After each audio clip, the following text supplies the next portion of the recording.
നിന്റെ ഫ്രണ്ട് അങ്ങനെ ചെയ്യുമ്പോ തടയണമെന്ന് അറിയില്ല നിനക്ക്? ഞാൻ എങ്ങനെ തടയാനാ സാറ്? അവൻ കാറി കയറിയപ്പോൾ ഞാൻ കാര്യം പറഞ്ഞേ ചെയ്തത് തെറ്റായി പോയെന്ന് അപ്പോഴേ ഞാൻ അവനോട് പറഞ്ഞു. അങ്ങനെ ഒരു കാര്യം നടന്നോ ഉടനെ പോലീസിൽ അറിയിക്കണമെന്ന് അറിയില്ല നിനക്ക്? എന്റെ ഫ്രണ്ടിനെ പോലീസിന് അങ്ങനെ ഒറ്റ കൊടുക്കാൻ പറ്റുമോ സാറ്? അല്ല അത് പിന്നെ അവൻ വേണോന്ന് വിചാരിച്ച് ചെയ്തതല്ല സാറ്. അടിച്ച് പറ്റായപ്പോ ആ ഒരു ഫ്ലോയിൽ അങ്ങ് ചെയ്തു പോയതായിരിക്കുമെന്നേ. അതിപ്പോ അറിഞ്ഞു ചെയ്താലും അറിയാതെ ചെയ്താലും തെറ്റാ. ഇപ്പൊ ഞങ്ങളുടെ രണ്ടുപേരുടെ അവസ്ഥ എന്താ സാറേ? നിന്റെ ഫ്രണ്ട് കാരണം നീ ആകെ പെട്ടുപോയ അവസ്ഥ അത് തന്നെ. തിങ്കളാഴ്ച നമുക്ക് കോർട്ടിൽ വെച്ച് കാണാം. കോടതിയില്ല? ഇവൻ ചെയ്ത് അത്രയും വലിയ തെറ്റായിരുന്ന? എന്റെ ഒടേ തമ്പുരാനെ. അങ്ങോട്ട് സാർ ഞാൻ പറയുന്ന കേക്ക് സാർ. എനിക്ക് കുറച്ചുകൂടി കാര്യങ്ങൾ പറയാനുണ്ടെന്നേ. ഞാൻ എത്ര വേണേലും തരാൻ തയ്യാറാ സാർ. നമുക്ക് ഇതൊക്കെ ഒന്ന് പറഞ്ഞ് സെറ്റിൽ ചെയ്താ പോരെ? എടാ ഇവിടുന്ന് പുറത്തിറങ്ങണമെങ്കിൽ എന്താ വഴിന്ന് പറ. എന്ത് കോപ്പ കാണിക്കുന്നേ? ഇത്രയും ദിവസം ലോക്കലാന്ന് പറഞ്ഞിട്ട് എടാ ആരെങ്കിലൊക്കെ ഒന്ന് വിളിച്ചു ചോദിക്കടാ. എന്തെങ്കിലുമൊക്കെ ചെയ്ത് ഇവിടുന്ന് പുറത്തിറങ്ങാനുള്ള വഴി നോക്ക്. എടാ എനിക്ക് ഇപ്പോൾ കുറെ പരിപാടികളുള്ളതാ. എങ്ങനെയെങ്കിലും പുറത്തിറങ്ങണം. പറയാം. ഇത്രയും കാര്യങ്ങൾ നടന്നിട്ട് നീ പുറത്തു പോകാനുള്ള വഴിയെ കുറിച്ചാണോ ഇപ്പോഴും ആലോചിച്ചിരിക്കുന്നത്? അപ്പൊ നമ്മൾ അറസ്റ്റ് ചെയ്ത് എന്തിനാണെന്ന് നിനക്ക് മനസ്സിലായിട്ടില്ല? പിന്നെ മനസ്സിലാവാതെ ബീർ അടിച്ചു മാറ്റാൻ അവർ നിന്നെ അറസ്റ്റ് ചെയ്തു. നിന്റെ കൂടെ തന്നെ എന്നെ അറസ്റ്റ് ചെയ്തു. എടാ ബീർ അടിച്ചു മാറ്റിയ ഫൈൻ അടപ്പിക്കണം. നിന്നെ ഹെൽപ്പ് ചെയ്ത് എന്നെ വാൺ ചെയ്ത് പറഞ്ഞു വിടണം. അല്ലാതെ സെല്ല് കൊണ്ടുവരാനായിട്ട് നമ്മൾ എന്താ കൊലപാതകം ചെയ്തോ? കറക്റ്റ്.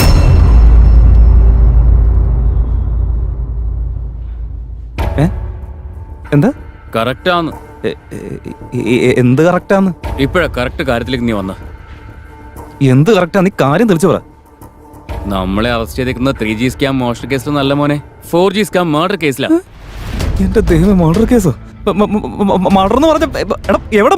ആരുടെ മർഡർ? എന്റെ ദൈവമേ, എന്റെ പൊന്നു സാറേ, ഞങ്ങൾ മർഡർ ഒന്നും ചെയ്തിട്ടില്ല. എനിക്ക് ഒന്നും അറിയാം. എടാ ആരെ കൊന്ന കാര്യം? ആരുടെ മർഡർ? നീ ആരെ കൊന്ന ഒന്ന് പറഞ്ഞാടാ. ഒന്ന് അടങ്ങി. ഞാൻ പറയുന്ന സമാധാനമായിട്ട് കേക്ക്. ഇപ്പോ ഒരു പോലീസുകാരൻ വിളിച്ചു. എന്തിനാ ചെയ്തതെന്ന് ചോദിച്ചു. ചെയ്തോന്ന് ചോദിച്ചാ ബിയറിന്റെ കാര്യം വിചാരിച്ച മർഡറാണെന്ന് എനിക്കറിയോ? നീ പറ, നീ തന്നെ ഒന്ന് ആലോചിച്ച് നോക്കി. എന്നിട്ട് നീ തന്നെ മറുപടി പറയും. എന്റെ പൊന്ന് സാറേ, ഇവന്റെ മർഡർ എന്നൊക്കെ പറഞ്ഞു എനിക്കൊന്നും അറിയില്ല സാറേ. സത്യം പറയുന്നത് സാർ, എനിക്ക് മർഡറായിട്ട് ഒരു ബന്ധമില്ല. സത്യമാ സാറേ, എനിക്ക് ഇവനായിട്ട് യാതൊരു ബന്ധമില്ല. ഞാൻ വെറും ബാങ്കിലെ ജോലിക്കാരനാ. എനിക്ക് ഇവനെ അറിയത്തുകൂടിയില്ല. ഞാൻ ഒരു തെറ്റ് ചെയ്തിട്ടില്ല. ഇതായിട്ട് എനിക്ക് ഒരു ബന്ധമില്ല സാറേ. എന്റെ പൊന്ന് സാറേ, പറയുന്നതൊക്കെ വെറുതെ കളിക്കല്ലേ. അളിയ എന്റെ പൊന്നളിയ, എടാ എന്നെ പുറത്തിറക്കടാ. എനിക്ക് പോയിട്ട് വരെ കുറെ കാര്യങ്ങളുള്ളതാ. ഒന്ന് പറഞ്ഞ് മനസ്സിലാക്കടാ വരെ. നിന്റെ ഇൻഫ്ലുവൻസ് ഒക്കെ വെച്ചിട്ട് ആരെങ്കിലും ഒന്ന് ഫോൺ വിളിക്കാം. നീ ലോക്കൽ എന്നല്ല പറഞ്ഞ, ഒന്ന് ഫോൺ വിളിച്ച് നോക്കണം പ്ലീസ്. ട്രംപിനെ വിളിക്കട്ടെ? ട്രംപിനെ? എടാ എന്തുവാടാ? എടാ നീ വെറുതെ കളിക്കല്ലേട്ടാ. എനിക്ക് ഒരുപാട് കാര്യങ്ങൾ ചെയ്യാനുണ്ട്. ജീവിച്ച് കൊതി തന്നിട്ടില്ല എനിക്ക്. പ്ലീസ് ഡാ. എടാ എന്തെങ്കിലും ഒന്ന് ചെയ്യ്. എല്ലാം ശരിയാക്കാം സാറേ. ഒരു മർഡർ ചെയ്തു വന്ന എന്നെയും എനിക്ക് സപ്പോർട്ട് ചെയ്ത ഇവനെയും പോലീസുകാരെ പിടിച്ച് ജയിലിലിട്ടു. എടാ അളിയ എന്റെ പൊന്നളിയ, എടാ ബാങ്കിൽ ജോലി പോടാ. അവിടെയാണെങ്കിൽ ഇൻസ്പെക്ഷൻ നടന്നുകൊണ്ടിരിക്കുക. എന്നെ ഒന്ന് ഇവിടുന്ന് ഇറക്കടാ. വിടാനാ? എങ്ങനെ വിടാനാ? വെറുതെ മനുഷ്യനെ കൊടുത്താനായിട്ട്. എടാ ഇത്രയും വർഷത്തെ പാരമ്പര്യമുള്ള ജയിലിൽ കയറാൻ നമ്മൾ എത്ര പുണ്യം ചെയ്തിരിക്കണമെന്ന് അറിയോ? ഒരുപാട് പുണ്യം ചെയ്തിരിക്കണോടാ. പോടാ സാറ്. തീപ്പെട്ടി ഉണ്ടോ? ചുമ്മാ ഓക്കെ.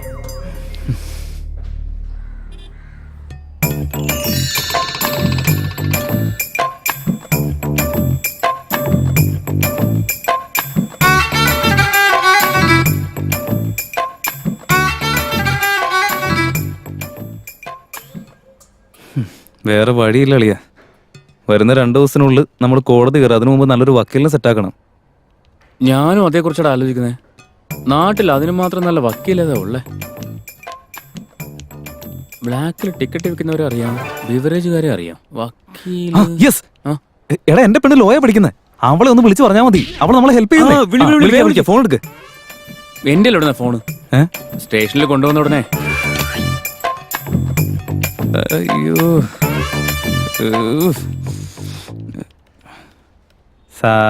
സാറേ. അതെ എന്താടാ സാർ ഒന്ന് വന്നേ സാറേ, പറയട്ടെ. ഒന്ന് വാ സാറേ. സാറേ എന്നടാ കാര്യം? എന്താ പ്രശ്നമൊന്നുമില്ല അല്ല സാറ്, ഞങ്ങളുടെ ഫോൺ ഒന്ന് തരാൻ പറ്റുമോ? അതിന് ചെലവുണ്ടല്ലോ. ഒരു കോളിന് 500. സാർ ഞങ്ങളുടെ ഫോണിൽ ഔട്ട് ഗോയിങ് ഫ്രീയാ സാർ. നിന്റെ സെല്ലിന് ഓഫർ ഉണ്ടാവും, പക്ഷെ ഈ സെല്ലിനകത്ത് നിൽക്കുമ്പോ ഓഫർ ഇല്ല. Sir please sir. ഓഫർ വേണോ വേണ്ടയോ? സാറേ എനിക്ക് ക്യാഷ് വേണമെങ്കിൽ ATM പോയി എടുക്കണോന്നേ. നീ ഒന്നും മിണ്ടായിരുന്നു പ്രാന്തേറ്റൻ. സാറേ ക്യാഷ് ഒക്കെ ATM ഞാൻ പിന്നെ എടുത്തു തരാം. ആഹാ, പേടിഎം കരോ. കൊടുത്തേക്കാടാ, നമുക്ക് വേറെ വഴിയൊന്നുമില്ല. ഇങ്ങത്താ സാറേ, ഞാൻ ഇപ്പൊ തന്നെ ഇട്ട് തരാം പ്ലീസ്. ആ വേഗം താങ്ക് യു സാറേ. സാറേ അടങ്ങടാ, ആദ്യം പൈസ വരട്ടെ. ആ ഇപ്പൊ വന്നു കേട്ടോ. സാറേ ഇനി പറ, നിനക്ക് എന്താ വേണ്ടേ? ഒരു നല്ല വക്കീലിനെ വേണം സാറേ, കൊണ്ടുവരുമോ? ഞങ്ങളെ പുറത്തിറക്കാൻ വക്കീൽ വേണ്ടേ? വക്കീലല്ലേ, നമുക്ക് നാളെ നോക്കാം. സാറേ സാറേ സാറേ ഒരു മിനിറ്റ്. എന്തടാ? ഒരു ചെറിയ ഹെൽപ്പ് വേണമായിരുന്നു. പറ. സാറേ ഇവിടെ നിന്ന് ആരെങ്കിലും ഒന്ന് അയച്ചിട്ടേ 10 രൂപയുടെ പാരച്യൂട്ടിന് വെളിച്ചെണ്ണ ഇട്ടില്ലേ, ഉവ്വ. അതൊന്ന് വാങ്ങി തരുമോ? പാരച്യൂട്ടിന്റെ വെളിച്ചെണ്ണ വെളിച്ചെണ്ണ കഴിഞ്ഞിട്ട് മുടി കൊഴിഞ്ഞു പോകാം സാറേ. നോക്കി എവിടെ നോക്കട്ടെ. പാരച്യൂട്ട് അല്ലേ? സാർ, ഇവിടുത്തെ സാർ, പോലീസുകാരൊക്കെ നിനക്ക് സാർ, പാരച്യൂട്ട് വാങ്ങാൻ നിൽക്കുന്നവരാണോ?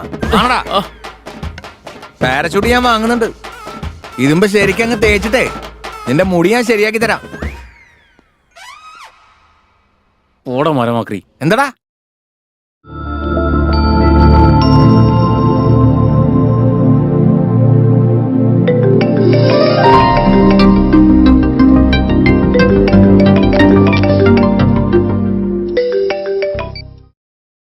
Hello hello hello hello hello കേൾക്കുന്നുണ്ടോ? മനുഷ്യനെ മര്യാദയ്ക്ക് ഉറങ്ങാനും സമ്മതിക്കില്ലേ? ഓ എപ്പോ നോക്കിയാലും ഈ ഉറക്കം തന്നെയല്ലേ.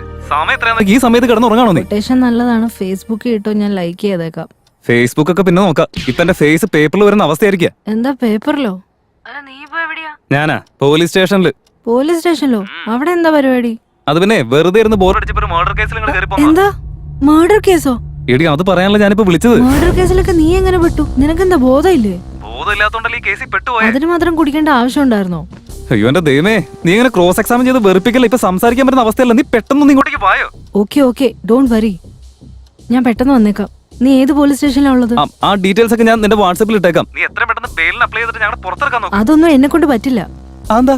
ഞാൻ LLB സ്റ്റുഡന്റ് മാത്രം. കോഴ്സ് കഴിയാതെ ബെയിലിൽ അപ്ലൈ ചെയ്യാൻ പറ്റില്ല. നിന്റെ കോഴ്സ് കഴിയുന്ന ഒരുപാട് കിടക്കാനൊന്നും പറ്റില്ല. എടാ മണ്ട, എന്റെ അങ്കിൾ ഒരു ഫേമസ് ലോയറാ. ഞാൻ അദ്ദേഹത്തോട് സംസാരിക്കാം. ആള് വന്ന് നിന്റെ ബെയിലിന് അപ്ലൈ ചെയ്തോളും. ഓ സൂപ്പർ. എന്നാ പിന്നെ നിങ്ങൾ രണ്ടുപേരും എത്രയും പെട്ടെന്ന് ഇങ്ങോട്ടേക്ക് പോര്. ഞാൻ വരാം, നീ ടെൻഷൻ അടിക്കണ്ട, സമാധാനിക്ക്.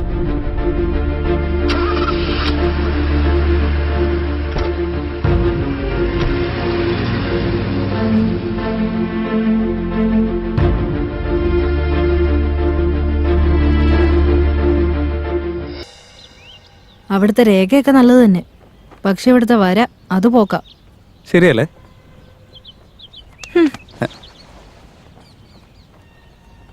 പ്രേമിച്ച പ്രശ്നം ഉണ്ടാവണമെന്ന് നിർബന്ധ. ഇപ്പൊ എന്താ ചെയ്യേണ്ടെന്നൊരു പിടിയില്ല. അല്ല ഇതിന് മാത്രം ടെൻഷൻ അടിക്കാൻ ഇപ്പൊ എന്താ സംഭവിച്ചേ? അച്ഛൻ ഓരോ ദിവസവും എന്നെ ഓരോ പയ്യന്മാരെ കാണിച്ചോണ്ടിരിക്കുക. പക്ഷെ നിന്റെ ഫോട്ടോ ഇപ്പൊ കാണിക്കുന്ന ഒരു ഐഡിയ ഇല്ല. ശരി, എന്നാ പിന്നെ നിന്റെ അച്ഛൻ്റെ അടുത്ത് നമ്മുടെ കാര്യം സംസാരിച്ചാ പോരെ? അയ്യോ, എനിക്കാ റിസ്ക് എടുക്കാൻ വയ്യ. നിനക്ക് എന്റെ ഡാഡിനെ കുറിച്ച് അറിയാത്തോണ്ടാ. ഏത് സമയത്ത് എങ്ങനെ റിയാക്ട് ചെയ്യുമെന്ന് പറയാൻ പറ്റില്ല നമുക്ക്. അല്ല, നമ്മുടെ ഫ്രണ്ട്സിന്റെ കാര്യമൊക്കെ നീ മറന്നുപോയോ? രാകേഷ് രേവതി തമ്മിൽ എത്ര ഇഷ്ടമായിരുന്നു. വീട്ടിൽ ചെന്ന് പറഞ്ഞപ്പോ എന്തായി? അവിടെ ആകെ പ്രശ്നമായി വേറെ ഒരുത്തനോടെ കെട്ടിച്ചു വിട്ടു. നമ്മുടെ ബാലു സ്വപ്ന പേരൻസ് സമ്മതിക്കാത്തോണ്ട് വീട്ടിൽ നിന്നിറങ്ങി എവിടെ പോയി സൂസൈഡ് ചെയ്തു. അങ്ങനെ ഒരു അവസ്ഥ നമ്മുടെ കാര്യത്തിൽ സംഭവിക്കരുത്. ഏയ് കീർത്തി, എന്താടി ഇത് കൊച്ചു പിള്ളേരെ പോലെ? കീർത്തി,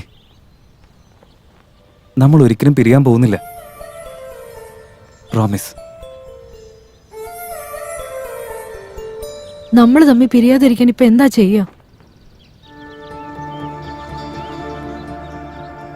അതിനൊരേ ഒരു വഴി മാത്രമേ ഉള്ളൂ. നമ്മൾ തമ്മിൽ ഒന്നിക്കണം.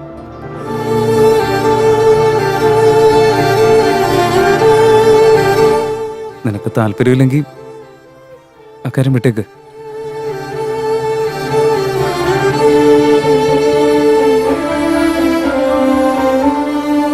സാർ എന്താ? വക്കീലിനെ കുറിച്ച് അന്വേഷിക്കാന്ന് പറഞ്ഞിട്ട് എന്തായി സാർ? ഈ കേസിൽ കുറ്റവാളികൾക്ക് വേണ്ടി വാദിക്കാൻ ഒരു വക്കീലിനും താല്പര്യമില്ല. ഞാൻ എന്ത് ചെയ്യാനാ? നിങ്ങളുടെ കാര്യം പോക്കാം മക്കളെ. ലോക്കലായിരുന്നിട്ട് എന്ത് കാര്യം? ഒരൊറ്റ ലോക്കൽ പോലും സഹായിക്കുന്നില്ലല്ലോ. നന്ദിയില്ലാത്തവന്മാര്. ഇത്തരം പ്രശ്നങ്ങൾക്കിടെ വെറുതെ ഇതിൽ പോയി ചാടി എന്തിനാ? അല്ല, നീ എന്തിനാ ഇവിടെ വന്നത്? നിന്നോട് ഞാൻ അപ്പഴേ പറഞ്ഞതല്ലേ ഓഫീസിന്റെ കാര്യത്തിന് വന്നതാണെന്ന്. അതാ ചോദിച്ച ഓഫീസ് കാര്യം എന്താന്ന്? കാട്രാ സിംഗ് എന്നൊരു ക്ലയന്റ് ഹോട്ടൽ ലോൺ അപ്ലൈ ചെയ്തിട്ടുണ്ടായിരുന്നു. ആ ഡീറ്റെയിൽസ് ആണ് ഈ ഹെഡ് ഓഫീസിലേക്ക് പോയെ. അത് ഇൻസ്പെക്ട് ചെയ്യാനായിട്ട് ഞാൻ അവരെ കാണാൻ വേണ്ടിയിട്ട് ഇവിടേക്ക് വന്നത്. എന്നിട്ട് അവരെ നീ കണ്ടോ? കാണാൻ പറ്റിയില്ല. ഇനി കാണാനും പറ്റത്തില്ല. എന്താ, നാട്ടിലില്ലേ? ജീവനോടെ ഇല്ല. വാട്ട്? അവൻ ചത്തന്റെ പേരിൽ നമ്മൾ ജയിലിൽ കിടക്കുന്നേ. അപ്പൊ നമ്മൾ പോയ ദാവ കാട്രാ സിംഗിന്റെ ആയിരുന്നു. Oh shit. ഇനിയിപ്പോ എന്താ ചെയ്യാ? നിന്നെ ആദ്യം ഈ കോർട്ട് ഫോർമാലിറ്റീസ് ഒക്കെ ഫിനിഷ് ചെയ്ത് ഈ മർഡർ കേസായിട്ട് നിങ്ങൾക്ക് ബന്ധമില്ലെന്ന് പെറ്റീഷൻ ഫയൽ ചെയ്യണം. പക്ഷെ ലോയർ, ഞാൻ അങ്കിളിനോട് പറഞ്ഞിട്ടുണ്ട്, ഇതിന്റെ കാര്യം ഓർത്ത് നീ പേടിക്കണ്ട. നിന്റെ അങ്കിൾ ഓക്കെ ആണോ? ഒരു തവണ നീ എന്റെ അങ്കിളിനെ കണ്ടു കഴിഞ്ഞാൽ ലൈഫിൽ പിന്നെ നീ മറക്കില്ല. ഇപ്പൊ നിന്റെ അങ്കിൾ എവിടെയാ?